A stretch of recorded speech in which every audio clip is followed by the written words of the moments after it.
प्रधानमंत्री को साया ब्लाउज सह अंतर वस्त्र को भी छाड़िलेनी आंदोलनकारी।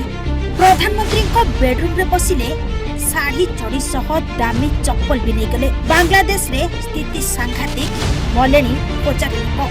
भारत प्रति आँच आसिले भयंकर बदला नेबे नरेंद्र मोदी। बांग्लादेश रे जहाँ घटी जाइछि सारा विश्व रे लज्जाजनक परिस्थिति सृष्टि करिछि। एमितिकी खोद निज देशर प्रधानमंत्री घरे पशि साड़ी साया ब्लाउज सह अंतर वस्त्र को भी टेकी नहीं आंदोलनकारी। शेख हसीना बेडरूम रे पशि बहे घांटी आउ जहा पारिले बोही नहीं। बांग्लादेश रे संरक्षण विरोधी आंदोलन उग्र रूप नेछि।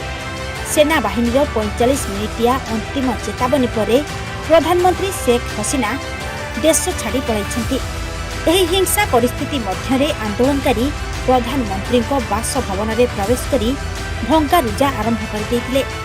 एथिमध्यरु किछि आंदोलनकारी प्रधानमंत्री बासभवन में पशि जहा पारिथिले लुटी नै जाइथिले। एही लुट्र अनेक वीडियो एबे सोशल मीडिया रे घुरी बुलुछि, जेउथिरे आंदोलनकारी प्रधानमंत्री बासभवन शेख हसीना साड़ी और अंतर वस्त्र समेत तांको घरे सजा जाइथिबा विभिन्न सामग्री बैग आटाजी और टेलीफोन आदि को धरी निज घर अभिमुखे दौड़िथिले। लुट्रे सामिल थिबा प्रतिटी आंदोलनकारी हाथ में किछि ना किछि सामग्री रहिथिला, जहाँ भाइराल वीडियो रे देखिबाकू मिलिछि। प्रधानमंत्री देश छाड़िबा परे देशर शासन भार सेना बाहिनी निज हाथकू नेछि। खूब शीघ्र अंतरीण सरकार गठन हेबो बोली सेना बाहिनी घोषणा करिछि।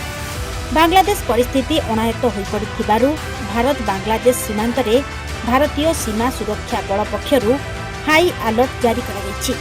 बांग्लादेश को समस्त ट्रेन और विमान चलाचल बंद कर दिया जायछि। बांग्लादेश परिस्थिति अनायत्त होई पड़िथिबारु भारत बांग्लादेश सीमांत रे भारतीय सीमा सुरक्षा बल पक्षरु हाई अलर्ट मध्य जारी करा जायछि।